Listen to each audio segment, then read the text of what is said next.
Hello everyone, ಇದು ನಿಮ್ಮ ನೇತ್ರ. ಥ್ಯಾಂಕ್ ಯು ನನಗೆ ಸಪೋರ್ಟ್ ಮಾಡ್ತಿರೋ ಪ್ರತಿಯೊಬ್ಬರಿಗೂ ಇದೇ ಥರ ಸಪೋರ್ಟ್ ಮಾಡ್ತಾರೆ. ನನ್ನ ಚಾನಲ್ಗೆ ನೀವು ಯಾರಾದರೂ ಸಬ್ಸ್ಕ್ರೈಬ್ ಮಾಡ್ಕೊಂಡಿಲ್ಲ ಅಂದರೆ ಪ್ಲೀಸ್ ಸಬ್ಸ್ಕ್ರೈಬ್ ಮಾಡಿಕೊಂಡು ನನಗೆ ಸಪೋರ್ಟ್ ಮಾಡಿ ಅಂತ ಹೇಳ್ತಾ, ಇನ್ನು ಡೈರೆಕ್ಟ್ ವಿಚಾರಕ್ಕೆ ಬರೋದಾದರೆ ಸ್ಯಾಟರ್ಡೇ ಎಪಿಸೋಡಿಗೆ ನಾನಂತೂ ತುಂಬ ಎಕ್ಸ್ಪೆಕ್ಟ್ ಮಾಡಿದೆ. ಸುದೀಪ್ ಸರ್ ಬ್ಲಾಸ್ಟ್ ಔಟ್ ಆಗ್ತಾರೆ, ಸಕ್ಕದ ಕ್ಲಾಸ್ ತೊಗೋತಾರೆ ನಮ್ಮ ಜಗದೀಶ್ ಮಾಮನ್ಗೆ ಅಂತ.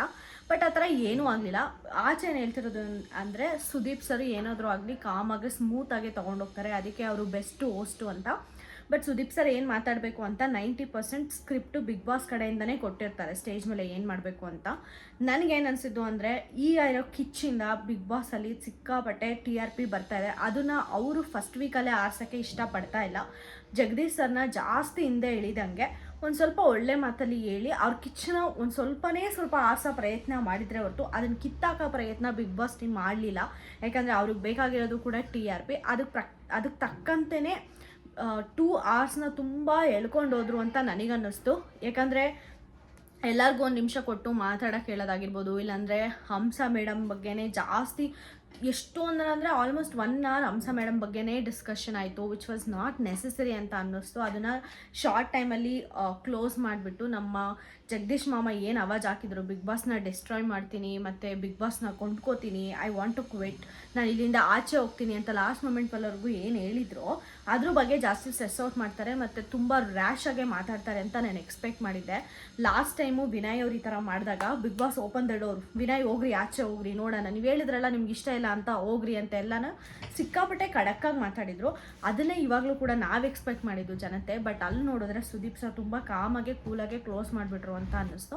ಇನ್ನು ಸ್ಲೋಗೆ ಇದ್ರ ಬಗ್ಗೆ ಎಲ್ಲ ಮಾತಾಡ್ಕೊಂಡು ಹೋಗೋದಾದರೆ, ಎಪಿಸೋಡ್ ಸ್ಟಾರ್ಟ್ ಆಗ್ತಾನೇ ನಮ್ಮ ಹಂಸ ಅವ್ರು ಹೋಗ್ಬಿಟ್ಟು ನರಕವಾಸಿಗಳ ಹತ್ರ ಡಿಸ್ಕಸ್ ಮಾಡ್ತಾ ಇರ್ತಾರೆ, ಯಾರನ್ನ ಸ್ವರ್ಗು ಕರ್ಕೊಳ್ಳೋದು, ಯಾರನ್ನ ನರಕು ಕಳಿಸ್ಕೊಡೋದು ಅಂತ. ಹಾಗಾದ್ರಂತೂ ಸುರೇಶ್ ಅವರು ಮತ್ತು ರಂಜಿತ್ ಅವರೆಲ್ಲ ಐಶ್ವರ್ಯ ಮತ್ತು ಭವ್ಯ ಮಾತ್ರ ನರಕಕ್ಕೆ ಬರಲೇಬೇಕು ಅಂತ ಹೇಳ್ತಿದ್ದಾರೆ. ಅಂದರೆ ಅಷ್ಟೊಂದು ಇರಿಟೇಟ್ ಮಾಡಿದ್ದಾರೆ ಭವ್ಯ ಅವರು ಅವರಿಗೆ, ಐಶ್ವರ್ಯ ಅವರು ಅವರಿಗೆ ಅಂತ ನನಗೆ ಅನ್ನಿಸ್ತು.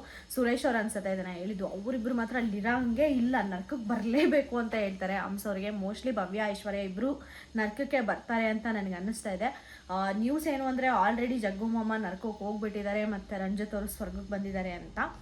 ಜಗ್ಗು ಮಾಮ ನರಕದಲ್ಲಿದ್ದರೆ ಏನೇನೆಲ್ಲ ಆಡ್ತಾರೆ ಅಂತ ತುಂಬ ನೋಡಬೇಕಾಗಿದೆ. ಯಾಕಂದರೆ ಸ್ವರ್ಗದಲ್ಲಾಗಿದ್ದರೆ ಆಡಾಡ್ಕೊಂಡು ಅಲ್ಲೊಬ್ರನ್ನ ಟ್ರಿಗರ್ ಮಾಡ್ತಾ ಇರೋರು. ಅಲ್ಲಿ ನೋಡಿದ್ರೆ ಎಲ್ಲರೂ ಒಂದೇ ಹತ್ರ ಇರ್ತಾರೆ, ಎಲ್ಲರಿಗೂ ಸೇರಿ ಹಾಕ್ಕೋತಾರ, ಇಲ್ಲಾಂದರೆ ಸುದೀಪ್ ಸರ್ ಸಜೆಷನ್ ತೊಗೊಂಡು ಒಂದು ಸ್ವಲ್ಪ ಮುಚ್ಕೊಂಡು ಕುತ್ಕೋತಾರ, ನೋಡಬೇಕು. ಮಾಮ ಅಂತೂ ಬಾಯಿ ಮುಚ್ಕೊಂಡು ಕುತ್ಕೊಳ್ಳೋ ವ್ಯಕ್ತಿನೇ ಅಲ್ಲ, ಪಕ್ಕಾ ಕಿರಿಕ್ ಮಾಡ್ತಾರೆ. ಆದರೆ ಈ ಸಲ ಒಂದು ಸ್ವಲ್ಪ ಡಿಫ್ರೆಂಟ್ ಸ್ಟೈಲ್ ಆಗಿರುತ್ತೆ ಅಂತ ಅನಿಸುತ್ತೆ, ನೋಡಬೇಕು. ಅದಾದಮೇಲೆ ನಮ್ಮ ಹಂಸ ಅವ್ರು ಹೇಳ್ತಾ ಇರ್ತಾರೆ, ನಾನು ಏನು ಡೆಸಿಷನ್ ತೊಗೊಂಡ್ರು ಕೂಡ ನೀವು ರೆಸ್ಪೆಕ್ಟ್ ಕೊಡಬೇಕು ಸರ್ ಅಂತ ಜಗದೀಶ್ ಸರ್ ಹತ್ರ ಹೋಗಿ ಡಿಸ್ಕಸ್ ಮಾಡ್ತಾ ಇರ್ತಾರೆ. ಅದಕ್ಕೆ ಜಗದೀಶ್ ಸರ್ ಇದ್ಬಿಟ್ಟು, ನನಗೇನು ಒಳ್ಳೇದು ಮಾಡಲಿಲ್ಲ ಅಂದರೂ ಪರವಾಗಿಲ್ಲಮ್ಮ, ನರಕವಾಸಿಗಳನ್ನ ಮಾತ್ರ ಅಲ್ಲಿಂದ ಪಾರು ಮಾಡು ಅಂತ ಹೇಳ್ತಾರೆ. ನರಕವಾಸಿಗಳು ಈ ಸಲ ಜಗ್ಗುಮಮ್ಮ ಜೈಲಿಗೆ ಹೋಗ್ತಾರೆ. ಆ್ಯಂಡ್ ಯಾರೂ ಅವ್ರಿಗೆ ಏನೂ ಕೊಡಲ್ಲ, ಅದಂತೂ ಫಿಕ್ಸು. ಯಾಕಂದರೆ ಎಲ್ಲರಿಗೂ ಗೊತ್ತು ರೂಲ್ಸ್ ಬ್ರೇಕ್ ಮಾಡಬಾರ್ದು ಅಂತ. ಅದು ರೂಲ್ಸು, ಜಸ್ಟ್ ಅವ್ರು ಕೊಡ್ತಿರೋ ಟಾಸ್ಕ್ ಅಲ್ಲ, ಅವ್ರು ಕೊಡ್ತಿರೋ ಪನಿಷ್ಮೆಂಟ್ ಅಲ್ಲ. ಸೊ ಪಕ್ಕ ಜಗ್ಗುಮಮ್ಮನಿಗೆ ನರಕದ ಎಕ್ಸ್ಪೀರಿಯನ್ಸ್ ಬೇಕಾಗಿತ್ತು, ಅವ್ರು ಹೋಗ್ತಾರೆ, ಅದು ಒಳ್ಳೆಯದು ಕೂಡ, ಈಸ್ ಡಿಸರ್ವಿಂಗ್. ಮತ್ತು ಇದೆಲ್ಲ ಡಿಸ್ಕಷನ್ ಆದಮೇಲೆ ನಮ್ಮ ಯಮುನಾ ಮೇಡಮು ಮತ್ತು ಮಂಜು ಅವರು ಕೂತ್ಕೊಂಡು ಮಾತಾಡ್ತಾ ಇರ್ತಾರೆ. ಮಂಜು ಅವರು ಆ್ಯಕ್ಚುಲಿ ತುಂಬ ಲಾಸ್ಟಲ್ಲಿ ತುಂಬ ಕುಗ್ಗಿದ್ರು. ಓಕೆ ಮೇಡಮ್, ನನ್ನಿಂದ ತಪ್ಪಾದರೆ ಸಾರಿ, ಈ ಮಿಸ್ಟೇಕ್ ಮುಂದಕ್ಕೆ ಆಗಲ್ಲ ಅಂದರೂ ಕೂಡ ಯಮುನಾ ಅವರು, ನನ್ನ ಹೆಸರು ಗೊತ್ತಿಲ್ಲದೇ ನಿನ್ನನ್ನು ಟಾರ್ಗೆಟ್ ಮಾಡಿ ಅಷ್ಟು ಪರ್ಸ್ನಲ್ ಟಾರ್ಗೆಟ್ ಮಾಡಿದ್ಯಾ, ಇನ್ನು ನಿನ್ನ ಮೇಲಿಂದ ಮಾಡಲ್ಲ ಮೇಡಮ್ ಅಂದರೆ ನಾನು ಹೆಂಗೆ ನಂಬಲಿ ಅಂತ ಅದನ್ನೂ ಪ್ರೊಲಾಂಗ್ ಮಾಡಿ ಅದನ್ನು ಒಂದು ಸ್ವಲ್ಪ ಇರಿಟೇಟ್ ಆಗಂಗೆ ಮಾಡಿದರು ಯಮುನಾ ಮೇಡಮ್ಮು. ಅಲ್ಲೇ ಬಿಟ್ಬಿಟ್ಟಿದ್ರೆ ಚೆನ್ನಾಗಿರೋದು. ಮತ್ತು ಉಗ್ರ ಮಂಜು ಅವ್ರು ಸ್ವಲ್ಪ ಉರ್ಸಾ ಕಾರ್ಯಕ್ರಮ ಅಂತೂ ಕಂಟೆಸ್ಟೆಂಟ್ಸಲ್ಲಿ ಇಟ್ಕೋತಾರೆ. ಆಮೇಲೆ ಹೋಗ್ಬಿಟ್ಟು ಅರೆ ನಾನೇನು ಮಾಡಿದೆ ಅಂತಾರೆ. ಸ್ವಲ್ಪ ಅದನ್ನು ಕಡಿಮೆ ಮಾಡಿಕೊಂಡ್ರೆ ಒಳ್ಳೆಯದು. ಯಾಕಂದರೆ ಆಚೆಗಡೆ ಅವ್ರಿಗಿರೋಷ್ಟು ಫ್ಯಾನ್ ಫಾಲೋಯಿಂಗ್ ಈಗ ಸದ್ಯಕ್ಕೆ ಬಿಗ್ ಬಾಸ್ ಮನೆ ಒಳಗಡೆ ಹೋದ್ಮೇಲೆ ಬಂದಿರೋ ಫ್ಯಾನ್ ಫಾಲೋಯಿಂಗು ಅಷ್ಟಿಷ್ಟಲ್ಲ. ಸೊ ಅದನ್ನ ಕಾಪಾಡ್ಕೋಬೇಕು ಅಂದರೆ ಉಗ್ರ ಮಂಜು ಅವರು ಸ್ವಲ್ಪ ಪ್ಲ್ಯಾನ್ ಆಗಿ ಆಡಬೇಕಾಗಿರೋ ಅವಶ್ಯಕತೆ ಅಂತೂ ತುಂಬ ಇರುತ್ತೆ. ಇದು ಬಂದ್ಬಿಟ್ಟು ಸ್ಯಾಟರ್ಡೆ ಕಿಚ್ಚ ಎಪಿಸೋಡ್ ಸ್ಟಾರ್ಟ್ ಆಗೋದಕ್ಕಿಂತ ಮುಂಚೆ ತೋರಿಸಿದ್ದ ಇದು. ಅದಾದಮೇಲೆ ಕಿಚ್ಚ ಸರ್ ಬರ್ತಾರೆ, ಇಂಡೈರೆಕ್ಟಾಗೆ ಪಟಾರ್ ಅಂತ ಹೊಡೆದ್ರು ಅಂತಲೇ ಹೇಳ್ಬೋದು. ತ್ರಿವಿಕ್ರಮ್ಗಾಗಿರ್ಬೋದು, ಗೌತಮಿಯಾಗಿರ್ಬೋದು, ಮೋಕ್ಷಿತಾ ಪೈ, ಹಂಸ ಅವ್ರು ಅದಂತೂ ಅವ್ರ ಕ್ಯಾಪ್ಟನ್ ಆಗಿರೋದೇ ನನಗೆ ಇಷ್ಟ ಇಲ್ಲ. ಏನು ಮಾಡಿದ್ರು ಇವರು, ಅದೇ ಲಕ್ ಅನ್ನೋದು ಇರಬೇಕು ಅಂತ ಹೇಳ್ತಾರಲ್ಲ, ಅದನ್ನು ಈ ಸಲ ಹಂಸ ಅವ್ರು ಇಟ್ಕೊಂಡು ಬಂದಿದ್ದಾರೆ ಅನಿಸುತ್ತೆ. ಅದಕ್ಕೋಸ್ಕರನೇ ಅವರು ಕ್ಯಾಪ್ಟನ್ ಆಗಿದ್ದು. ಅನುಷಾ ಅವ್ರನ್ನ ಎಲ್ಲರನ್ನೂ ಕೇಳಿದರು, ಧರ್ಮ ತ್ರಿವಿಕ್ರಮ್ ಇವ್ರನ್ನೆಲ್ಲನೂ ಹೈಲೈಟ್ ಮಾಡ್ತಾ ಮೋಸ್ಟ್ಲಿ ನಿಮಗೆ 75 ಕ್ಯಾಮ್ರಾ ಸರಿ ಹೋಗಲ್ಲ ಅನಿಸುತ್ತೆ, ಇನ್ನೊಂದು 75 ಕ್ಯಾಮ್ರಾ ತರಿಸ್ತೀವಿ, ನಮಗೋಸ್ಕರ ಅಲ್ಲ ಸರ್, ನಿಮ್ಮ ಮನೆಯವ್ರಿಗೆ ನೀವು ಇದ್ದೀರಾ ಅಂತ ತೋರಿಸ್ಬೇಕಲ್ವಾ, ಇನ್ನು ಅದಕ್ಕೆ ಇನ್ನು 75 ಕ್ಯಾಮ್ರಾ ತರಿಸ್ಬಿಟ್ಟು ಝೂಮ್ ಆಗಿ ತೋರಿಸ್ತೀವಿ ಅಂತ ಸಿಕ್ಕಾಬಡೆ ಸಟೈರಾಗಿ ಮಾತಾಡಿದ್ರು. ಒಳ್ಳೊಳ್ಳೆ ಪಂಚ್ ಹಾಕಿದ್ರು ಅಂತಲೇ ಹೇಳ್ಬೋದು. ಸೈಲೆಂಟಾಗಿ ಇಂಡೈರೆಕ್ಟಾಗಿ ನೋಡ್ರಪ್ಪ ನೀವೇನು ಮಾಡ್ತಾ ಇಲ್ಲ, ನಾನೇನು ಮಾಡಲಿ ಅಂತ, ನಾವೇನು ತೋರಿಸ್ಲಿ ಅಂತ ಇಂಡೈರೆಕ್ಟಾಗಿ ಅವರೆಲ್ಲರಿಗೂ ವಾರ್ನ್ ಮಾಡಿದರು. ಆ ವಾರ್ನಿಂಗ್ ಎಲ್ಲರಿಗೂ ಬೇಕಾಗಿತ್ತು. ಬಟ್ ಗೌತಮಿ ಅವ್ರು ಏನಂದರೆ ತುಂಬ ಕಂಫರ್ಟಬಲ್ ಝೋನ್ ಆಗಿದ್ದಾರೆ. ಅವ್ರು ಟಾಸ್ಕ್ ಎಲ್ಲ ಆಡ್ತಾ ಇದ್ದಾರೆ, ಮನೆಯವ್ರ ಹತ್ರ ಹೋಗಿ ಮಾತಾಡ್ತಾ ಇದ್ದಾರೆ. ಬಟ್ ಅವರು ಮೃದು ಸ್ವಭಾವವಾಗಿ ನಾನು ಸ್ವರ್ಗದಲ್ಲಿದ್ದೀನಿ, ನಾನು ಕಾಮಾಗಿರಬೇಕು ಅಂತ ಅಂದ್ಕೊಂಡಿದ್ದಾರೆ. ಇವಾಗ ಏನಾದರೂ ನರ್ಕಕ್ಕೆ ಎತ್ತಾಕಿದ್ರೆ ಅವ್ರು ಹೆಂಗೆ ಆಡ್ತಾರೆ ಅಂತ ಕಾದು ನೋಡಬೇಕು, ವೆಯ್ಟ್ ಮಾಡಬೇಕು. ಅವ್ರು ಸ್ವರ್ಗದಲ್ಲೇ ಇರ್ತಾರಾ ನರ್ಕದಲ್ಲೇ ಇರಬೇಕಾ ಅಂತ ನೋಡಬೇಕಂದ್ರೆ. ಸೊ ಈ ಥರ ಎಲ್ಲ ಹೇಳಿ ಅವ್ರಿಗೆ ಬುದ್ಧಿವಾದ ಆದಮೇಲೆ ಎಲ್ಲರಿಗೂ ಒಂದೊಂದು ನಿಮಿಷ ಟೈಮ್ ಕೊಡ್ತಾರೆ. ಬಿಗ್ ಬಾಸ್ ಈ ವಾರ ನಿಮ್ಗೆ ಏನು ಅನ್ನಿಸ್ತು ಅಂತ ಹೇಳಿದಾಗ ಮಂಜು ಅವರು ಭವ್ಯ ಅವ್ರು ಬಿಟ್ಟರೆ ಇನ್ಯಾರೂ ಸರಿಯಾಗಿ ಯೂಸ್ ಮಾಡ್ಕೊಳ್ಳಿಲ್ಲ ಅಂತ ಅನ್ನಿಸ್ತು. ಆದರೆ ಮಂಜು ಅವರು ಮತ್ತು ಭವ್ಯ ಅವರು ಒಂದು ಸ್ವಲ್ಪ ಜಗದೀಶ್ ಸರ್ ಬಗ್ಗೆ ಮಾತಾಡಿದರು. ಲಾಸ್ಟಲ್ಲಿ ಸುದೀಪ್ ಸರ್ ಹೇಳ್ತಾರಲ್ಲ, ನಿಮ್ಮ ಬಗ್ಗೆ ನೀವೇನು ಹೇಳ್ಕೊಂಡ್ರಿ ಅಂತ, ಅದಕ್ಕೆ ಸ್ವಲ್ಪ ಕಾಂಟ್ರಾಡಿಕ್ಟಿಂಗ್ ಆಗಿ ಇತ್ತು ಅಂತ ಹೇಳ್ಬೋದು. ಬಟ್ ಮಂಜು ಅವರು ಮತ್ತು ಭವ್ಯ ಅವರು ಜಗದೀಶ್ ಮಾಮನ ಬಗ್ಗೆ, ಸರ್ ಬೆಳಿಗ್ಗೆ ಆದರೆ ಶಾಂತವಾಗಿ ಎಲ್ಲರ ಹತ್ರ ಹೋಗಿ ಸಾರಿ ಅಂತಿರ್ತಾರೆ, ಮೀಟಿಂಗ್ ಶೆಡ್ಯೂಲ್ ಮಾಡ್ತಾರೆ, ನೈಟ್ ಆದರೆ ಕೊಳ್ಳಿ ದೇವ ಬಂದಂಗೆ ಆಡ್ತಾರೆ ಸರ್, ಮತ್ತು ಕಿಚನ್ಗೆ ಹೋದರೆ ನಾನೇ ಟೀ ಮಾಡ್ಕೊಡ್ಬೇಕು ಅಂತಾರೆ, ನನಗಂತೂ ಆಗ್ತಾ ಇಲ್ಲ ಸರ್ ಇಲ್ಲಿ ಅಂತೆಲ್ಲ ಫುಲ್ ಕಾಮಿಡಿಯಾಗಿ ತುಂಬ ಫನ್ನಿಯಾಗಿ ಆ 1 ಮಿನಿಟ್ನ ಮಂಜು ಅವರು ಯೂಸ್ ಮಾಡಿಕೊಂಡ್ರು. ಮತ್ತು ಧನರಾಜ್ ಅವರು ಕೂಡ ತುಂಬ ಡಿಸ್ಟರ್ಬ್ ಆಗಿದ್ದಾರೆ ಅನಿಸುತ್ತೆ. ಪಾಪ ಮನುಷ್ಯ ಈ ಬಿಗ್ ಬಾಸ್ಗಂತೂ ಸೆಟ್ ಆಗಲ್ಲ ಧನರಾಜ್ ಅವರು ಅಂತ ಗೊತ್ತಾಗ್ತಾ ಇದೆ. ಮುಂದಿನ ದಿನಗಳಲ್ಲಿ ಅವರು ಸ್ವಲ್ಪ ಚೇಂಜ್ ಆಗಿಬಿಟ್ಟು ಅಡ್ಜಸ್ಟ್ ಆಗ್ತಾರಾ ಅಂತ ನೋಡಬೇಕಾಗುತ್ತೆ. ಇದೆಲ್ಲ ಆದಮೇಲೆ ಸುದೀಪ್ ಸರ್ ಬಂದುಬಿಟ್ಟು ಕಂಗ್ರ್ಯಾಚುಲೇಟ್ ಮಾಡ್ತಾರೆ ಹಂಸ ಅವರಿಗೆ. ಅದು ಹೆಂಗಿತ್ತು ಅಂದರೆ ಸರ್ಕ್ಯಾಸ್ಟಿಕ್ಕಾಗಿ ಲೆಫ್ಟ್ ಆ್ಯಂಡ್ ರೈಟ್ ಕೊಟ್ಟರು ಅಂತಲೇ ಹೇಳ್ಬೋದು ಹಂಸ ಅವರಿಗೆ. ನಮ್ಮ ಸುದೀಪ್ ಸರು ಕೇಳ್ತಾ ಫಸ್ಟ್ ಆಫ್ ಆಲ್ ಕಂಗ್ರ್ಯಾಚುಲೇಷನ್ ಹಂಸ ಅವರೇ, ಕ್ಯಾಪ್ಟನ್ ಆದಮೇಲೆ ಏನು ಮಾಡಿದ್ರಿ ಅಂತ ಕೇಳಿದಾಗ ಹಂಸ ಅವರು ಸರ್ ಕ್ಯಾಪ್ಟನ್ ರೂಮ್ ಯೂಸ್ ಮಾಡ್ಕೊಂಡೆ, ನಿಜವಾಗ್ಲೂ ಸ್ವರ್ಗಕ್ಕೆ ಬಂದಂಗೆ ಐತೆ, ತುಂಬ ಅಂದರೆ ತುಂಬ ಚೆನ್ನಾಗೈತೆ ಅಂತೆಲ್ಲ ಹೇಳಿದ್ರು. ಅದಾದಮೇಲೆ ಸುದೀಪ್ ಸರ್ ಸ್ಲೋ ಆಗಿ ಸ್ಟಾರ್ಟ್ ಮಾಡ್ತಾರೆ, ಅಲ್ಲ ನೀವು ಬಿಗ್ ಬಾಸ್ ರೂಲ್ಸ್ ಅಂದರೆ ಅವರು ಸ್ವರ್ಗದಲ್ಲೇ ಇರಬೇಕು, ನರ್ಕದಲ್ಲೇ ಇರಬೇಕು, ಯಾವುದೇ ಫೆಸಿಲಿಟಿ ಯೂಸ್ ಮಾಡೋ ಇಲ್ಲ. ಹಂಗಿದ್ಮೇಲೆ ಸ್ವರ್ಗವಾಸಿಗಳು ಯೂಸ್ ಮಾಡ್ತಿರೋ ಡ್ರೈಯರ್ ಆಗಿರ್ಬೋದು, ಯಾವುದೇ ಆಗಿರ್ಬೋದು, ಸ್ವರ್ಗವಾಸಿಗಳ ಇರೋ ಸ್ಥಾನಕ್ಕೆ ಕೀ ಓಪನ್ ಮಾಡಿಬಿಟ್ಟು ನರ್ಕವಾಸಿಗಳನ್ನ ಯಾಕೆ ಕರೆಸ್ಕೊಂಡ್ರಿ ಅಂತ ಕ್ವಶನ್ ಕೇಳ್ತಾರೆ. ಆಗ ಸಾಟರ್ಡೆ ಎಪಿಸೋಡ್ ಅಲ್ವಾ ಸರ್, ಅವರು ತುಂಬ ಚೆನ್ನಾಗಿ ಕಾಣಲಿ ಅಂತ ರೀಸನ್ ಕೊಡ್ತಾರೆ. ಏನು ಗುರು, ಯಾಕೆ ಗುರು ಇವ್ರಿಗೆಲ್ಲ ಬ್ರೈನ್ ಇಲ್ಲ ಅಂತ ಅನಿಸುತ್ತೆ. ಅದಕ್ಕೆ ಸುದೀಪ್ ಸರ್ ಹೇಳ್ತಾರೆ, ಸಾಟರ್ಡೆ ಎಪಿಸೋಡ್ ಅಂದರೆ ಯಾರಾದರೂ ಒಬ್ಬರು ಎಲಿಮಿನೇಟ್ ಆಗೋದಮ್ಮ, ಚೆನ್ನಾಗಿ ಕಾಣೋದಲ್ಲ, ಇದನ್ನು ಸ್ವಲ್ಪ ಜ್ಞಾಪಕ ಇಟ್ಕೊ ಅಂತ ಹೇಳ್ತಾರೆ. ತುಂಬ ಒಳ್ಳೆ ಪಾಯಿಂಟ್ಸ್ ಹೇಳಿದ್ರು. ಹಂಸ ಅವ್ರಿಗೆ ಬೇಕಾಗಿರೋ ಪಾಯಿಂಟ್ಸ್ ಅಂತೂ ಸುದೀಪ್ ಸರ್ ಮುಟ್ಸೋ ಪ್ರಯತ್ನ ಅಂತೂ ಪಟ್ಟರು.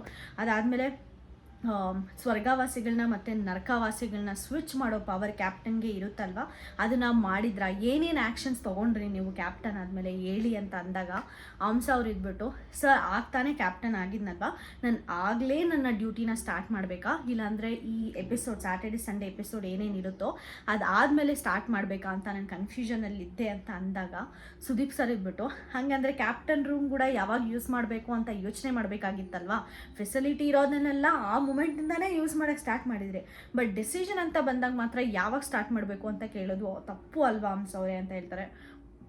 ಸಿಕ್ಕಾಬಡೆ ಸೂಪರ್ ಪಾಯಿಂಟ್ ಅಂತ ಅನ್ನಿಸ್ತು, ವಿಚ್ ಇಸ್ ಸೋ ವ್ಯಾಲಿಡ್. ಹಂಸ ಅವ್ರಂತ ಹೆಂಗೆ ಕ್ಯಾಪ್ಟನ್ಸಿ ಮಾಡ್ತಾರೋ, ಅವ್ರಿಗೆ ಯಾಕೆ ಕೊಟ್ಟರೋ, ನನಗಂತೂ ಸಿಕ್ಕಾಬಡೆ ಇಷ್ಟನೇ ಇಲ್ಲ. ಅವ್ರು ಆಗಿದ್ದು ಕ್ಯಾಪ್ಟನ್ ಆಗಿರ್ಬೋದು, ಅವ್ರು ಆಗಿದ್ದು ರೀತಿ ಆಗಿರ್ಬೋದು, ಈ 1 ವೀಕು ಎಲಿಮಿನೇಟ್ ಆಗಿ ಹೋಗಿದ್ರು ಚೆನ್ನಾಗಿರೋದು. ಪಾಪ ಯಮುನಾ ಮೇಡಮ್ ಅಷ್ಟು ಚೆನ್ನಾಗಿ ಆಡಿ ಅಷ್ಟು ಚೆನ್ನಾಗಿ ಕಂಟೆಂಟ್ ಕೊಟ್ಟರು ಕೂಡ ಇಂಥವ್ರಿಂದ ಅಂಥ ಡಿಸರ್ವಿಂಗ್ ಕಂಟೆಸ್ಟೆಂಟ್ಸ್ ಇವತ್ತು ಎಲಿಮಿನೇಟ್ ಆಗೋದ್ರು. ಅಷ್ಟಲ್ಲದೆ ಅವ್ರು ತುಂಬ ರ್ಯಾಶಾಗಿ ಮಾತಾಡ್ತಾರೆ.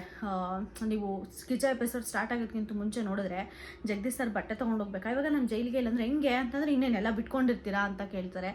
ಅಷ್ಟೊಂದು ಕ್ಯಾಮ್ರಾ ಇರಬೇಕಾದ್ರೆ ಆ ಥರ ಮಾತಾಡೋದು ತುಂಬ ಚೆನ್ನಾಗಿರಲ್ಲ ಅಂತ ಅನ್ನಿಸ್ತು. ಇದೆಲ್ಲ ನಮ್ಮ ಹಂಸ ಅವ್ರ ಕತೆ ಆಗಿತ್ತು. ಆಯಿತು ಸರ್, ನಾನು ಕ್ಯಾಪ್ಟನ್ಸಿ ಆ ರೆಸ್ಪಾನ್ಸಿಬಿಲಿಟಿನ ತೊಗೋತೀನಿ, ತುಂಬ ಚೆನ್ನಾಗಿರ್ತೀನಿ ಅಂತೆಲ್ಲ ಹೇಳಿದ್ರು. ಮತ್ತು ಭವ್ಯ ಗೌಡ ಅವರು ಫಸ್ಟ್ ಸೇವ್ ಆದರು. ನಮ್ಮೆಲ್ಲರಿಗೂ ಗೊತ್ತಿತ್ತು ಭವ್ಯ ಗೌಡ ಅವರಿಗೆ ಅಷ್ಟು ವೋಟಿಂಗ್ಸ್ ಬಂದಿದೆ ಮತ್ತು ಅವರಿಗೆ ಆದ fan following after going to Bigg Boss create ಆಗಿದೆ ಅಂತ. ನೆಕ್ಸ್ಟು ಗೌತಮಿ ಅವ್ರು ಸೇವ್ ಆದರು. ಗೌತಮಿ ಅವ್ರಿಗೂ ಕೂಡ ಅಷ್ಟೇ ಒಂದು ಫ್ಯಾನ್ ಫಾಲೋಯಿಂಗ್ ಇದೆ, ಅವರು ಸೇವ್ ಆಗ್ತಾರೆ ಅಂತ ನಮ್ಮೆಲ್ಲರಿಗೂ ಗೊತ್ತಿತ್ತು. ಆದಮೇಲೆ ನಮ್ಮ ಜಗ್ಗು ಮಾಮನ ಕಾರ್ಯಕ್ರಮ ಸ್ಟಾರ್ಟ್ ಆಯಿತು ಅಂತ ಅನಿಸುತ್ತೆ.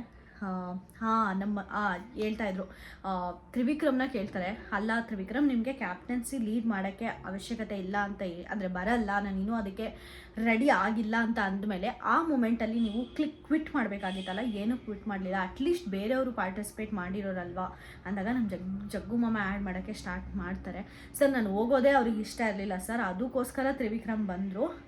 ಯಾಕಂದರೆ ಇವಾಗ ತ್ರಿವಿಕ್ರಮ್ ಕ್ವಿಟ್ ಮಾಡಿಬಿಟ್ಟಿದ್ರೆ ಜಗ್ಗು ಮಾಮ ಬರೋರಂತೆ, ನರಕವಾಸಿಗಳೆಲ್ಲರೂ ಜಗ್ಗು ಮಾಮನಿಗೆ ವೋಟ್ ಮಾಡೋರಂತೆ, ಮತ್ತು ಅವರಿಗೋಸ್ಕರ ಟಾಸ್ಕ್ ಆಡೋರಂತೆ, ಜಗ್ಗು ಮಾಮ ಕ್ಯಾಪ್ಟನ್ ಆಗೋರಂತೆ. ಅದು ನಮ್ಮ ಜಗ್ಗು ಮಾಮ ಊಹಿಸ್ಕೊಂಡಿರೋ ಥಾಟು. ಅದನ್ನೇ ಎಕ್ಸ್ಪ್ಲೇನ್ ಮಾಡೋಕ್ಕೆ ಟ್ರೈ ಮಾಡಿದರು. ಬಟ್ ಸುದೀಪ್ ಸರ್ ತ್ರಿವಿಕ್ರಮ್ಗೆ ಚೆನ್ನಾಗೇ ಕ್ಲಾಸ್ ತೊಗೊಂಡ್ರು. ಆ ಮೂಮೆಂಟಲ್ಲಿ ನೀವು ರೆಡಿ ಆಗಿಲ್ಲ ಅಂದರೆ ನೀವು ಕ್ವಿಟ್ ಮಾಡಬೇಕು. ಅಟ್ಲೀಸ್ಟ್ ಬೇರೆ ಕಂಟೆಸ್ಟೆಂಟ್ಸ್ಗಾದರೂ ಆಪರ್ಚುನಿಟಿ ಸಿಗುತ್ತಲ್ವ. ಎಲಿಜಿಬಲ್ ಕ್ಯಾಂಡಿಡೇಟ್ಸ್ ಮೋಸ್ಟ್ಲಿ ಗೆದ್ದು ಆಡಿ ಇವತ್ತು ಕ್ಯಾಪ್ಟನ್ ಆಗಿರ್ಬೋದಾಗಿತ್ತೇನೋ, ಒಬ್ಬ ಆಪರ್ಚುನಿಟಿನ ಕಿತ್ಕೊಂಡ್ರಿ ಅಂತ ಹೇಳಿದ್ರು. ಅದು ಕರೆಕ್ಟು. ಆ್ಯಕ್ಚುಲಿ ತ್ರಿವಿಕ್ರಮ್ಗೆ ಆಡೋಕ್ಕಾಗಲ್ಲ ಅಂತ ಅಂದರೆ ಅಲ್ಲಿ ಕ್ವಿಟ್ ಮಾಡಬೇಕಿತ್ತು. ಆ ಚಾನ್ಸ್ ಅವರು ತೊಗೋಬಾರ್ದಾಗಿತ್ತು, ಅಟ್ಲೀಸ್ಟ್ ಬೇರೆಯವ್ರು ಆಡಿರೋರು. ಅದಾದಮೇಲೆ ಧನ್ರಾಜ್ ಒಂದು ವಾರ ಎಲ್ಲರಿಗೂ ಹೆಂಗೆ ಅನ್ನಿಸ್ತು ಅಂತ ಎಲ್ಲ ಕೇಳ್ತಿರ್ಬೇಕಾದ್ರೆ ಎಲ್ಲರಿಗೂ ಚೆನ್ನಾಗಿತ್ತು ಸರ್. ಮತ್ತು ಇವರು ಯಮುನಾ ಅವ್ರು ಇದ್ಬಿಟ್ಟು OCD ಪ್ರಾಬ್ಲಮ್ ಅಂತ ಇದೆ, ಆದರೆ ಇವಾಗ ನಾನೇ ಅಡ್ಮಿಟ್ಕೊಂಡಿದ್ದೀನಿ ಅಂತ ಎಲ್ಲ ಅವ್ರವ್ರ ಒಪಿನಿಯನ್ನ ಶೇರ್ ಮಾಡಿದ್ರು. ಅದಾದಮೇಲೆ ಸ್ಟಾರ್ಟ್ ಆಗಿದ್ದ ಕಥೆನೇ ನಮ್ಮ ಜಗದೀಶ್ ಮಾಮನ್ ಕತೆ. ಸರ್ ಕೇಳ್ತಾರೆ, ಸರ್ ನೀವು ರೂಲ್ಸು ರೆಗ್ಯುಲೇಷನು ಅಂತ ಎಲ್ಲ ಮಾತಾಡ್ತಿರಲ್ಲ, ಹಾಗಾದರೆ ಮತ್ತು ಸಿಂಪತಿ ಮತ್ತು ನನಗೆ ಹ್ಯುಮ್ಯಾನಿಟಿ ಇದೆ ಅಂತ ಹೇಳ್ಬಿಟ್ಟು ನರಕವಾಸಿಗಳಿಗೆ ತೊಗೊಂಡೋಗಿ ಕೊಟ್ರಲ್ವಾ, ಹಂಗಾದರೆ ಬೇರೆಯವರು ಕೂಡ ಸಫರ್ ಆಗ್ತಾರೆ, ಅದು ಹ್ಯುಮ್ಯಾನಿಟಿನ ಅಂತ ಕೇಳಿದ್ರು. Which is so right. ಯಾಕಂದರೆ ಒಬ್ಬರನ್ನ ಕಾಪಾಡೋದು ಎಷ್ಟು ಇಂಪಾರ್ಟೆಂಟು, ಆ ಕಾಪಾಡೋ ಪ್ರಯತ್ನದಲ್ಲಿ ಬೇರೆಯವ್ರು ಯಾರಿಗೂ ಹರ್ಟ್ ಆಗಬಾರ್ದು ಅಂತ ತಿಳ್ಕೊಂಡು ಕಾಪಾಡೋದು ಕೂಡ ತುಂಬ ಇಂಪಾರ್ಟೆಂಟ್ ಆಗುತ್ತೆ. ಅದು ಜಗ್ಗು ಮಾಮ ಬ್ರೇಕ್ ಮಾಡಿದ್ರು ಅಂತಲೇ ಹೇಳ್ಬೋದು. ಮತ್ತು ಹ್ಯುಮ್ಯಾನಿಟಿ ಬಗ್ಗೆ ಮಾತಾಡ್ತಾ ಇದ್ದೀರಲ್ಲ, ರೂಲ್ಸ್ ಆ್ಯಂಡ್ ರೆಗ್ಯುಲೇಷನ್ಸ್ನ ನೀವು ಫಾಲೋ ಮಾಡಿದ್ರಾ ಅಂತ ಕೇಳ್ತಾರೆ. ಅಷ್ಟೇ ಅಲ್ಲದೆ ಸುದೀಪ್ ಸರ್ ಇನ್ನೊಂದು ಪಾಯಿಂಟ್ ಕೂಡ ಹೈಲೈಟ್ ಮಾಡ್ತಾರೆ. ರೂಲ್ಸ್ ಆ್ಯಂಡ್ ರೆಗ್ಯುಲೇಷನ್ಸ್ನ ನೀವು ಬ್ರೇಕ್ ಮಾಡೋದನ್ನೂ ಕೂಡ ನೀವು ಎಂಜಾಯ್ ಮಾಡ್ತಾ ಇದ್ರಿ, ಲಾ ಅಲ್ಲೂ ಕೂಡ ಹಿಂಗೆ ರೂಲ್ಸ್ ಆ್ಯಂಡ್ ರೆಗ್ಯುಲೇಷನ್ಸ್ ಬ್ರೇಕ್ ಮಾಡ್ತೀರಾ ಅಂತ ಕೇಳ್ತಾರೆ. ತುಂಬ ವ್ಯಾಲಿಡ್ ಪಾಯಿಂಟ್ ಅಂತ ಅನ್ನಿಸ್ತು. ಅದಕ್ಕೆ ನಮ್ಮ ಮಾಮ ಎಕ್ಸ್ಪ್ಲನೇಷನ್ ಕೊಟ್ಕೊಳ್ಳೋಕ್ಕೆ ರೆಡಿ ಇಲ್ಲ. ಅಂದರೆ ಅವ್ರ ಹತ್ರ ಏನೂ ಆನ್ಸರ್ ಇಲ್ಲ, ಒಪ್ಕೊಬಿಟ್ರು. ಸರ್ ನಾನು ಕ್ರಿಮಿನಲ್ ಲಾಯರ್ ಅಲ್ವಾ, ನಮ್ಮ ಹೋರಾಡ್ತಿರೋ ನಮ್ಮ ಕ್ರಿಮಿನಲ್ಲು ಕೂಡ ಕ್ರಿಮಿನಲ್ ಆಗಿದ್ರೂ ಕೂಡ ಅಲ್ಲ ಅಂದು ಅಭ್ಯಾಸ ಅಂತ ಅಂತಾರೆ. ಕೇಸ್ನ ಅಂದರೆ ಅವ್ರ ಆಚೆ ಕೇಸ್ ಹಂಗೆ ಡೀಲ್ ಮಾಡ್ತಾರಾ ಅಂತ ಅಲ್ಲಿ ಅವ್ರಿಗೇನೆ ಒಂದು ಕಾಂಟ್ರಡಿಕ್ಟಿಂಗ್ ಸ್ಟೇಟ್ಮೆಂಟ್ ಪರ್ಸ್ನಲ್ ಲೈಫ್ಗೂ ಕೂಡ ಸರ್ ಕೊಟ್ಕೊಂಡ್ರು ಅಂತ ನನಗನ್ನಿಸ್ತು at some point of time. ಆ ಥರ ಅವರು ಮಾತಾಡಬಾರ್ದಾಗಿತ್ತೇನೋ, ಇನ್ನೊಂದು ಥರ ಬೇರೆ ಥರ ಹೋಲ್ಸ್ಕೊಂಡಿದ್ರೆ ತುಂಬ ಚೆನ್ನಾಗಿರೋದು. ಅದಾದಮೇಲೆ ಈ ಥರ ಬಿಗ್ ಬಾಸ್ನ ಹಾಳು ಮಾಡ್ತೀನಿ, ಅದನ್ನಾಗಲೇ ನಮಗೆ ಪ್ರೋಮೋಲ್ ತೋರಿಸಿದ್ದಾರೆ. ಬಿಗ್ ಬಾಸ್ನ ನಾನು ಡೆಸ್ಟ್ರಾಯ್ ಮಾಡ್ತೀನಿ, ಬಿಗ್ ಬಾಸ್ನ ಕೊಂಡ್ಕೋತೀನಿ ಅಂತ ಹೇಳಿದ್ರಲ್ಲ. ಬಿಗ್ ಬಾಸ್ನ ನೀವು ಒಂದು ರೇಂಜ್ಗೆ ಇಂಪ್ರೂವ್ ಮಾಡ್ಬೋದೇ ಹೊರತು ನಿಮ್ಮಲ್ಲಿ ಡೆಸ್ಟ್ರಾಯ್ ಮಾಡೋ ಕೇಪಬಿಲಿಟಿ ಅಂತೂ ಇಲ್ಲ, ಆಗೋದು ಇಲ್ಲ ಅಂತ ಎಲ್ಲ ಹೇಳಿದ್ರು. ಅದು ಒಂದು ಸ್ವಲ್ಪ ತುಂಬ ಚೆನ್ನಾಗಿತ್ತು.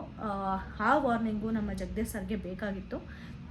ಮತ್ತು ನಿಮ್ಮನ್ನು ಎಕ್ಸ್ಪೋಸ್ ಮಾಡ್ತೀನಿ ಅಂತ ಹೇಳಿದ್ರು, which is very important point ನಾವು ಡಿಸ್ಕಸ್ ಮಾಡಬೇಕಾಗಿರೋದು.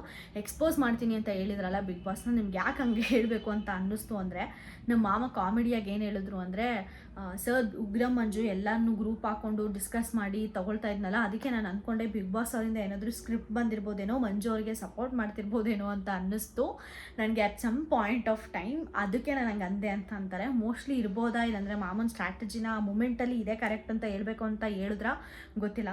ಅದಕ್ಕೆ ಸುದೀಪ್ ಸರ್ ಇದ್ಬಿಟ್ಟು, ಸರ್ ನಾನು ಉಗ್ರಂ ಮಂಜು ಅವ್ರ ಜೊತೆ 10 months ನಾನು ಶೂಟಿಂಗ್ ಮಾಡಿದ್ದೀನಿ, ಆ ಮನುಷ್ಯ ಏನು ಅಂತ ಗೊತ್ತು, ಆ ಥರ ಸಪೋರ್ಟ್ ಮಾಡೋಂಗಿದ್ದು ಅವ್ರಿಗೆ ಸಪೋರ್ಟ್ ಮಾಡ್ತಾರೆ ಅಂತ BB ಟೀಮ್ ನನಗೆ ಗೊತ್ತಿದ್ದಿದ್ರೆ ಅವ್ರನ್ನ ಒಳಗಡೆನೇ ನಾನು ಕಳಿಸ್ತಾ ಇರಲಿಲ್ಲ. ಆ ಮನುಷ್ಯ ಎಷ್ಟು ಟಾರ್ಚರ್ ಅಂತ ನಮಗಾಗಲೇ ಗೊತ್ತು. ಆಮೇಲೆ ನಾನು ಈ ಶೋಗೆ ಬರ್ತಿದ್ದೀನಿ ಅಂದರೆ ನಾನು ಕೂಡ ಒಂದು ಸ್ವಲ್ಪ ಪ್ರಿಪೇರ್ ಆಗೇ ಬರ್ತೀನಿ. ಮಂಜು ಅವರು ನನ್ನ ಫ್ರೆಂಡ್ ಇರ್ಬೋದು, ಬಟ್ ನಾನು ಈ ಕಡೆ ಬಂದೆ ಅಂದರೆ ನೀವೆಲ್ಲನೂ ನನಗೆ ಸೇಮ್ ಲೆವೆಲ್ ಕಂಟೆಸ್ಟೆಂಟೇ, ಯಾರ ಮೇಲೂ ನಾವು ಡಿಫ್ರೆನ್ಷಿಯೇಟ್ ಮಾಡಲ್ಲ ಅಂತ ಒಂದು ಕ್ಲಾರಿಟಿ ಕೂಡ ಕೊಟ್ಟರು. ತುಂಬ ಓವರಾಲ್ ಎಪಿಸೋಡ್ ನೋಡೋಕ್ಕಾದರೆ ತುಂಬ ಸಪ್ಪೆಯಾಗಿತ್ತು. ನನಗೆ ಆನೆಸ್ಟ್ ಹೇಳ್ಬೇಕಂದ್ರೆ ಸಪ್ಪೆಯಾಗಿತ್ತು. ನಮ್ಮ ಮಾಮನಿಗೆ ಆ ಥರ ಸಜೆಷನ್ ಕೊಟ್ಟು ಒಳ್ಳೆ ಮಾತಿಂದ ಮಗು ತಿನ್ನಪ್ಪ ಅಂತಂದರೆ ಕೇಳಲ್ಲ. ಅವ್ರು ನೆಕ್ಸ್ಟ್ ವಾರನೂ ಗುದ್ದಾಡ್ತಾರೆ. ನೆಕ್ಸ್ಟ್ ವಾರ ಕಿಚನ್ ಪಂಚಾಯತಿ ಏನಾದರೂ ಸ್ಟ್ರಾಂಗ್ ಆಗಿರುತ್ತಾ, ಈ ಥರನೇ ಸಪ್ಪೆಯಾಗಿರುತ್ತಾ ಅಂತ ಕಾದು ನೋಡೋಣ. ಡಿಸ್ಕಸ್ ಮಾಡೋಕ್ಕೆ ಏನೂ ಇಲ್ಲ, ಜಸ್ಟ್ ಅವರು ಕ್ಯಾಪ್ಟನ್ಸಿ ಬಗ್ಗೆ ಕೇಳಿದ್ದು, ಹಂಸ ಅವ್ರನ್ನ ಕ್ಲಾಸ್ ಎತ್ತಿದ್ದು, ತ್ರಿವಿಕ್ರಮ್ಗೆ ಕ್ಯಾಪ್ಟನ್ಸಿ ಯಾಕೆ ಬಿಟ್ರಿ ಅಂತ ಅಂದಿದ್ದು, ಸೇವ್ ಮಾಡಿದ್ದು. ಮಾನಸ್ ಅವ್ರು ಸೇವ್ ಆದರು. ನಾನು ಅಷ್ಟು ಬೇಗ ಸೇವ್ ಆಗ್ತಾರೆ ಮಾನಸ್ ಅವರು ಅಂತ ಎಕ್ಸ್ಪೆಕ್ಟ್ ಮಾಡಿರಲಿಲ್ಲ. ಮೋಸ್ಟ್ಲಿ ವೋಟಿಂಗ್ ಆರ್ಡರ್ ಪ್ರಕಾರ ಸೇವ್ ಮಾಡಿಲ್ಲ ಅನಿಸುತ್ತೆ, ಅದಕ್ಕೋಸ್ಕರ ಸೇವ್ ಆದರು. ನೋಡಬೇಕು ಈ ಇದರಲ್ಲಿ ಯಾರ್ಯಾರು ಸೇವ್ ಆಗ್ತಾರೆ ಅಂತ. ಎಲಿಮಿನೇಟ್ ಆಗಿರೋದಂತೂ ಯಮುನಾ ಮೇಡಮು, ಬಟ್ ಬಾಟಮ್ 2 ಅಲ್ಲಿ ಹಂಸ ಮತ್ತು ಯಮುನಾ ಮೇಡಮ್ ಇದ್ರಂತೆ, ಅದರಲ್ಲಿ ಯಮುನಾ ಮೇಡಮ್ ಎಲಿಮಿನೇಟ್ ಆಗಿದ್ದಾರೆ. ಇಷ್ಟ ಆಗಿತ್ತು ನೆನ್ನೆ ಎಪಿಸೋಡು. ನಿಮಗೆ ಈ ವಿಡಿಯೋ ಇಷ್ಟ ಆದರೆ ಪ್ಲೀಸ್ ಲೈಕ್ ಮಾಡಿ, ಶೇರ್ ಮಾಡಿ, ಸಬ್ಸ್ಕ್ರೈಬ್ ಮಾಡ್ಕೊಳ್ಳಿ ಅಂತ ಹೇಳ್ತಾ ಸಿಗೋಣ ನೆಕ್ಸ್ಟ್ ವಿಡಿಯೋಲಿ. ಬಾಯ್ ಬಾಯ್.